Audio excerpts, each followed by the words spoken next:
اگر آپ نے فیڈر کو بوائل کر کے صاف کر لیا تو پھر آپ اس کو گرم پانی میں ہی رہنے دیں گے جب تک کہ آپ نے دودھ نہیں بنانا. دودھ بنا کے پھر دھو کے ابال کے گرم پانی میں ہی رہنے دیں گے پھر تو ٹھیک ہے. لیکن اگر آپ نے باہر رکھ دیا اور اس پر مکھیاں بھی بیٹھ رہی ہیں اور گندے ہاتھ بھی لگ رہے ہیں اور پھر اس کے بعد آپ نے احتیاطاً اس کی فیڈر کو نلکے کے پانی سے دھو دیا.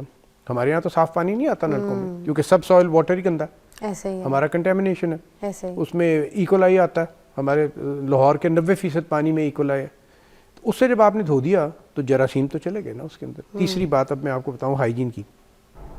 ہمارے یہاں ایک یہ تصور ہے کہ بچہ جب دانتوں پہ آتا ہے تو اس کا پیٹ خراب ہوتا ہے. کبھی آپ نے سوچا ہے کیا ہے؟ بچہ دانتوں پہ جب آتا ہے تو اس کی عادت ہوتی ہے زمین سے چیزیں اٹھا کے منہ میں ڈالتا ہے, اپنا ہاتھ منہ میں ڈالتا ہے. تو اگر آپ کوئی دوائی نہ دیں, صرف بار بار اس کے ہاتھ دھو لیں, وہ جگہ صاف رکھیں جہاں بچہ پھر رہا ہے, تو اس کو کوئی ڈائریا نہیں ہوگا. اب ہمارا یقین ہے کہ یہ دانتوں کے نکلنے سے ڈائریا ہوتا ہے. سو یہ سب وہ چیزیں ہیں جو ہم نے ماؤں کو سکھانی ہیں, جو ہم نے انہیں بتانا ہے کہ اگر آپ نے بچے, اب اسی طرح اگر آپ نے بچے کو بچا ہوا دودھ نہیں دینا, اگر آپ دودھ دے رہے ہیں, سو فیڈر ایک عذاب ہے. فیڈر, پہلی بات تو یہ ہے کہ بریسٹ فیڈ جو ہم انکریج کرتے ہیں وہ کیوں کرتے ہیں؟ اس میں ہائیجین کے ایشوز نہیں ہیں. ماں نے نپل صاف کرنی ہے, بچے کو دودھ پلا دینا, بات ختم ہو گئی. لیکن جب آپ فیڈر سے دودھ پلا رہے ہیں تو اس کے خراب ہونے کے 100 طریقے ہیں. اب بجائے اس کے کہ 100 طریقے آپ ماں کو بتائیں جو کہ غیر تعلیم یافتہ, کیسے سکھائیں گے؟ پھر آپ نے اس کو یہ بھی بتانا ہے کہ بچے کو بجلی سے کیسے بچانا ہے, بچے کو جلنے سے کیسے بچانا ہے. ایک کمرے کے گھر ہیں ہمارے, اسی میں کچن ہے, اسی میں بچوں نے سونا ہے, اسی میں سب نے سونا ہے. تو ہمارے پاس بچے آتے ہیں جو برنز کے ساتھ آتے ہیں, کبھی استری کو پکڑ لیا, کبھی ہانڈی کو پکڑ لیا, کبھی چولہے کو پکڑ لیا. اب آپ اس کو کیا کیا سکھائیں گے؟ اگر اس کو تعلیم دے دیں گے تو سارے مسئلے حل ہو جائیں گے. Welcome back. اچھا, صفائی کے اوپر ایک بڑی اچھی بات مجھے نے کی, میں چاہ رہی تھی کہ آپ کے سامنے بھی کوٹ کروں. ڈاکٹر صاحب کہہ رہے تھے کہ صفائی کرنا یہ نہیں ہے کہ آپ جھاڑو دے دیں, تپڑی لگا دیں. صفائی کرنا یہ ہے کہ آپ کچرا نہ پھینکیں, آپ کوڑا نہ ڈالیں. تو یہ اصل صفائی ہے بیسکلی. اس کی تعلیم کس طرح سے دی جا سکتی ہے؟ اسکولوں میں جیپنیز جو نظام ہے, وہ بچے جب آتے ہیں اسکول میں تو پہلے وہ صفائی کرتے ہیں, پھر وہ اپنی چیزیں ان آرڈر کرتے ہیں. آپ کو یاد ہوگا ایک بڑا مشہور قصہ ہے کہ کوئی, مجھے اب ایگزیکٹلی یاد نہیں, کرکٹ میچ تھا تو ہمارے لوگ گن شن ڈال کے نکل آئے اسٹیڈیم سے, تو وہاں پر کچھ جیپنیز لوگ تھے, انہوں نے صفائی کی کیونکہ وہ یہ دیکھ ہی نہیں سکتے تھے کہ پلیئرز کے ڈریسنگ روم میں بھی گند ہے اور اسٹیڈیم میں بھی گند ہے, تو انہوں نے صاف کر دیا.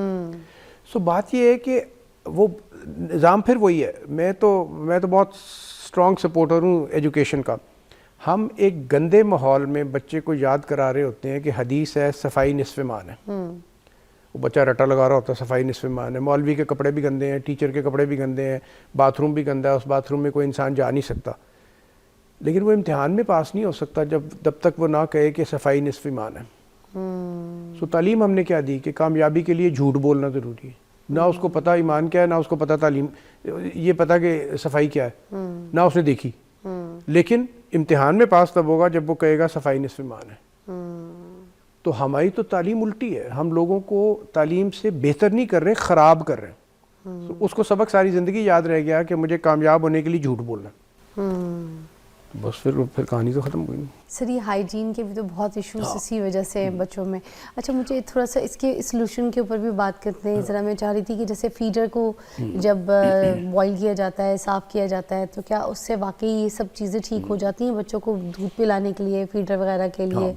ہاتھ بار بار دھونے سے, صاف کپڑے پہنانے سے, روز 2 ٹائم کپڑے چینج کروانے سے کیا بچوں کی ہائیجین کی جو چیزیں وہ بہتر ہو جاتی ہیں؟ ہاں, لیکن اس کو سمجھنا ضروری ہے. دیکھیں, آپ نے فیڈر دھو لی, اس کے بعد آپ نے دھو کے رکھ دی, اس پر مکھی بیٹھ گئی, وہ گر گئی. اب یہ بچوں کو سودر دیتے ہیں نا, زمین پہ گرا ہوتا ہے, ماں اٹھا کے دوبارہ منہ میں ڈال دیتی ہے. میں نے صبح دھویا تھا. اب یہ اس کو پتہ ہی نہیں ہے کہ یہ ہوتا کیا ہے. اگر آپ نے فیڈر کو بوائل کر کے صاف کر لیا تو پھر آپ اس کو گرم پانی میں ہی رہنے دیں گے جب تک کہ آپ نے دودھ نہیں بنانا. دودھ بنا کے پھر دھو کے ابال کے گرم پانی میں ہی رہنے دیں گے پھر تو ٹھیک ہے. لیکن اگر آپ نے باہر رکھ دیا اور اس پر مکھیاں بھی بیٹھ رہی ہیں اور گندے ہاتھ بھی لگ رہے ہیں, اور پھر اس کے بعد آپ نے احتیاطاً اس کی فیڈر کو نلکے کے پانی سے دھو دیا. ہمارے یہاں تو صاف پانی نہیں آتا نلکوں میں کیونکہ سب سوائل واٹر ہی گندا, ایسے ہی ہمارا کنٹامنیشن ہے. ایسے ہی اس میں ایکولائی آتا ہے. ہمارے لاہور کے 90% پانی میں ایکولائی ہے. اس سے جب آپ نے دھو دیا تو جراثیم تو چلے گئے نا اس کے اندر. تیسری بات اب میں آپ کو بتاؤں ہائیجین کی.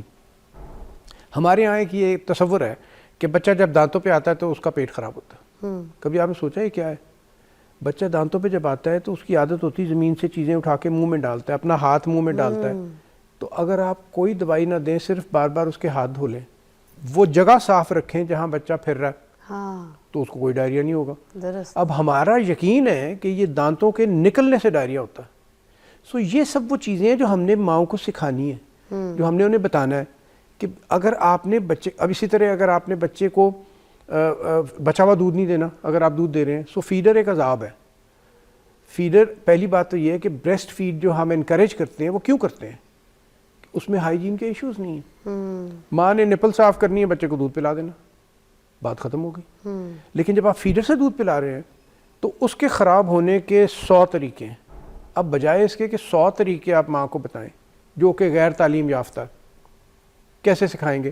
پھر آپ نے اس کو یہ بھی بتانا ہے کہ بچے کو بجلی سے کیسے بچانا ہے, بچے کو جلنے سے کیسے بچانا ہے. ایک کمرے کے گھر ہیں ہمارے, اسی میں کچن ہے, اسی میں بچوں نے سونا ہے, اسی میں سب نے سونا ہے.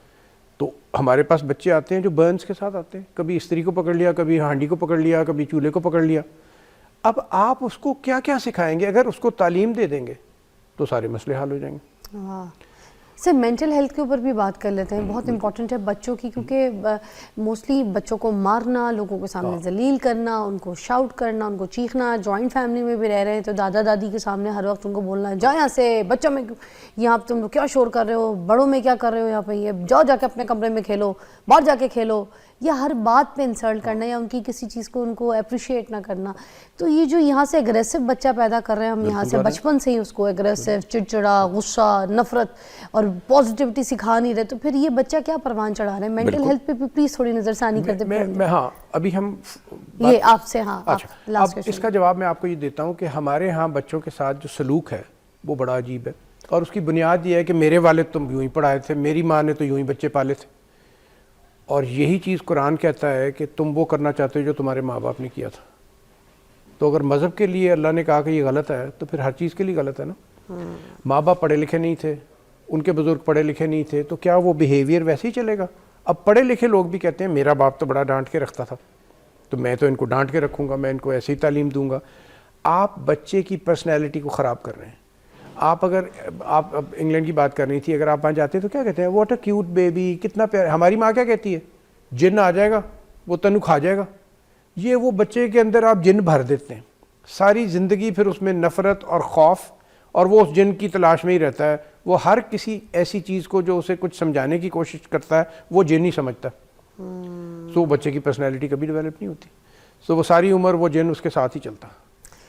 سر تھینک یو سو مچ. بڑے اچھے طریقے سے آج مجھے پہلی مرتبہ کسی ڈاکٹر نے میرے ہر سوال سے ہٹ کے, سولوشن تو آپ کے سامنے خود ہی اس بات پہ جواب پہ آ گیا, مگر ہٹ کے مجھے لگتا کہ وہ جو ایک پہلو تھا اس کو ڈسکس کیا, جہاں سے چیزیں شروع ہوتی ہیں اس چیز کو ایڈریس کیا.